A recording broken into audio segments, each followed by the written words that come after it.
Yo, what's up everybody and welcome to my video where I will be talking about sneak peek of the Temple of the Heart. That's recently announced, and you can also see it in the patch notes, what the cards can do, but here I am talking about it. Here you can see the card art, and basically let's just continue on. So remember this slide where I was talking about Temple of Heart. I did an analyze and I was looking at which cards do refer to it. Is it confused? Is it mana gain? Well, I was completely wrong. It was neither of this. So let's quickly continue. So here it is, the Temple of Heart. At the start of your turn, remove one strength from stronger base and give it to the weaker one.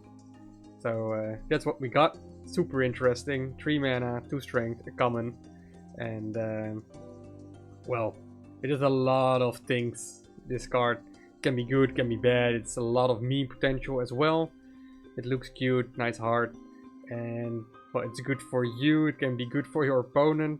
You don't even know what's going on, and a lot of things can happen. So basically what does happen, for example, here we have a 19 HP base, 20 HP base. We are the blue player. At the start of our turn, base receives 1 of our HP. So what would the leveling steps be? Well, in the Discord, a lot of people predicted ability going to 2, strength going up a little bit, even some silly ones, the one I did, just go bonkers with it, why not?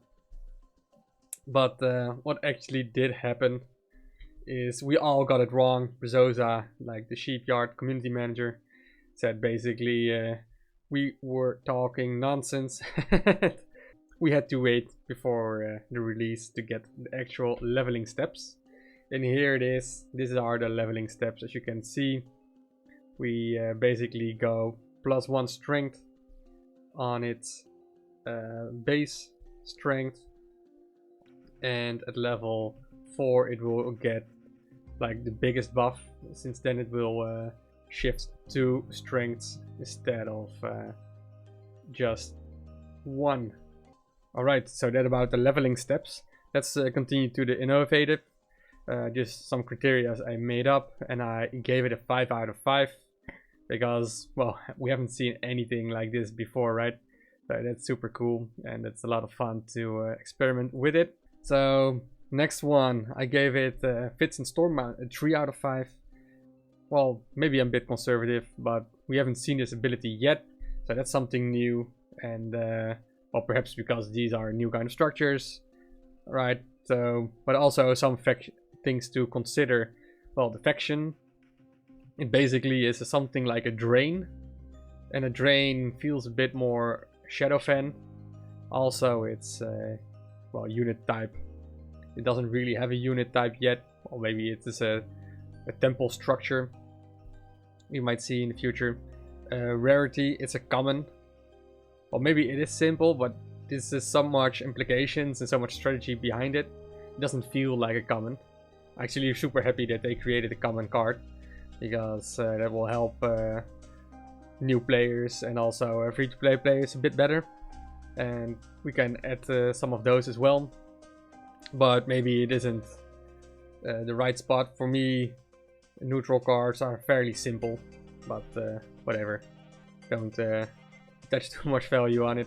Card complexity, I give it a 5. At the start of your turn, remove 1 strength from a stronger base and give it to the weaker one. I'm not sure how much complexity is in this. It's pretty straightforward once you understand the rules. You only have to think about that once your both base HP is the same, it doesn't trigger. And it can also trigger for your opponent. That might be not for everyone immediately apparent, but whatever. So enjoyable to play with. Definitely I like to play with this. You have so much control about the basing, about the average base HP, and these kind of stuff. I think it's just so much innovation can be done. All kingdoms and meme potential as well. So this is just super awesome. Enjoy to play against. I do think you really enjoy playing against this. Well, not 5 out of 5, because this might be a bit annoying, because it ruins your game plan. But well, you can also take damage yourself and then you gain base HP from your opponent's structure. So, and you can try to not destroy it. So it can also be a double-edged sword. So I think as an opponent of this card, you have a lot of flexibility. Balance, low and high levels. I do think it's 5. Just compared with Fort of Ebonrock, 3 mana, 8 strength. I do think this might be fairly good. Well, I don't see, I don't have a good grasp on the decks that can be made with it. Maybe it's completely broken, but just looking at the stats, 6 for 3, it's pretty decent. I think all early game cards can destroy it, Execution can destroy it, Siege Breakers is on the rise as well, can destroy it. Some more chip can destroy it as well. So we have a lot of dudes that can break it. And, well, basically its ability, obviously, it will be in favor of the player who plays the card. But your opponent can also benefit from it. So I hope it will balance each other out.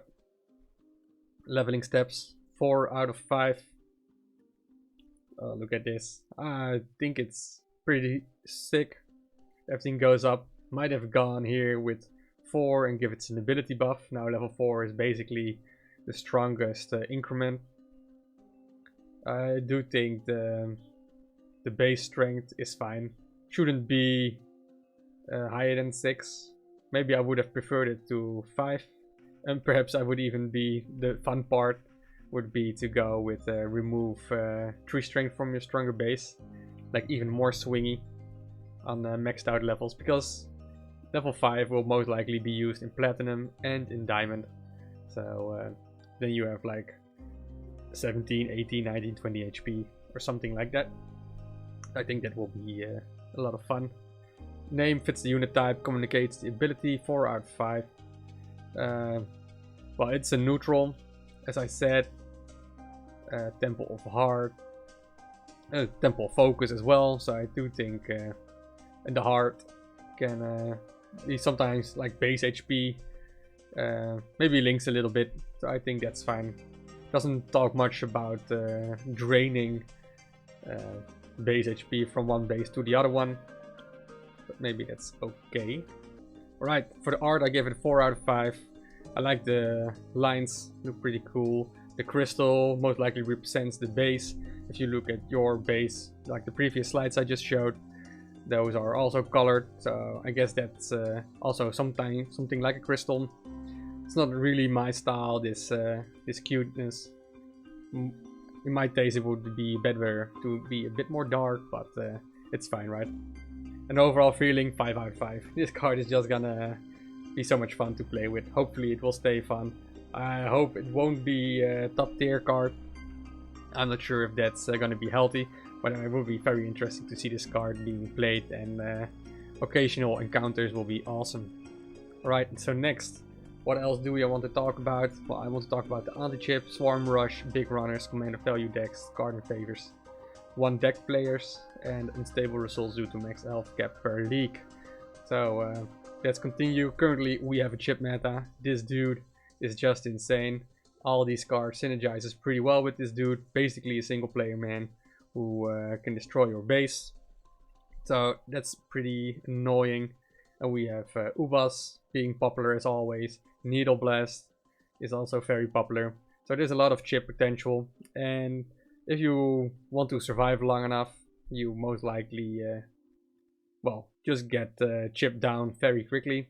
And I think Temple of Heart will definitely be able to help out a little bit.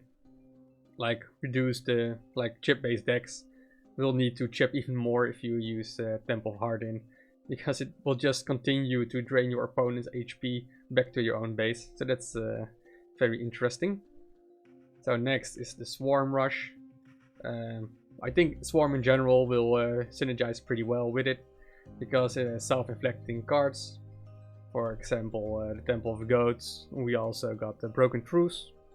So these will reduce your own base HP. So basically you're trying to deal damage to your opponent. So you are dealing damage to your opponent, you deal damage to yourself.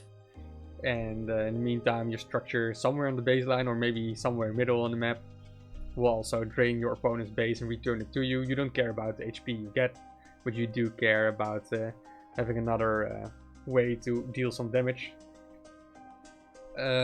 What can't defend, so basically you don't care. Lower base HP. What I mean with this one is a lot of rush players tend to have a lower HP compared to their opponents, because they're focused solely on rush decks. So it helps as well. Well, you have Devastators, that's pretty fun. And that will just be quicker in reach to deal the remaining damage. Also, if your opponent plays Temple of Heart, then obviously Devastators is an auto include in your Swarm Rush deck. So why not use it already? Only thing I really wonder is this card enough tempo for the Rush deck? But that time will tell. Definitely there are a lot of people who play the Reckless Rush deck at the moment who will try to experiment with it and make their own variants on it with the Temple of Heart. What else? We got the big runners. So what I'm basically imagining with this is that we got some stall going on early game. Like you just clear everything, Hunter's Vengeance, and remove everything from the base. Maybe you get some damage. You have Temple of Heart also aiding you to stay healthy. And till you get like the 8 mana turn, you have Gift of the Wise. Your the average base HP has been reduced a little bit. And then it's in range of one of these strong runners. And you can basically make a leap into the base and profit. A little bit the same goes on for the big command turn. You just stall again. There's a lot of Dark Harvest going on, Hunter's Vengeance as well. And Edric the Fierce to value counter your opponent's forces. And then eventually, if you have enough mana, you play a big unit and then command it, or you play multiple units, like Devastators is here. Most likely you're going to use Forgotten Souls, Herald Sim for it, and sorry, Petrified Fossils. You will be, like in the Upside Down will be useful, but not in the real game at the moment. So, what else? We got the card collection. And here I want to talk about a previous point I said, like, with Swarm players on average, they have a little bit lower HP. So, let's take it a little bit bigger. You have two types of players and some gray areas in between. But you have like some people who like tapas, right? All kind of flavors. They want to experiment. They want to taste all kind of thing it has to offer. And if you do that, you have more cards leveled up because you want to be those decks to be competitive, and that results in a higher base health. But you also have like the famous one, Reckless Rush. Shout out for him. But he's basically just focusing on one deck. And if you only focus on one deck, don't level anything else, and just try to get your base health very low, then Temple of Heart becomes so much better because you always can use its ability in your favor. And you also counter your opponent who has Temple of Heart because he's already unfavored because you have a lower HP. So that's very interesting. I'm not a big fan of favoring one card collection compared to the other one.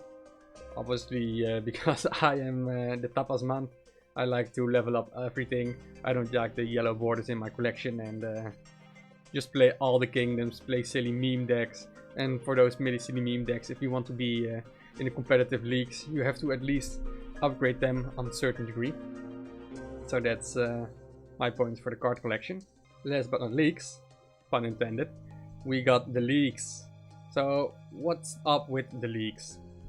Well, basically everybody goes up from Iron League to the Diamond League eventually if you play long enough, and every league has a HP cap.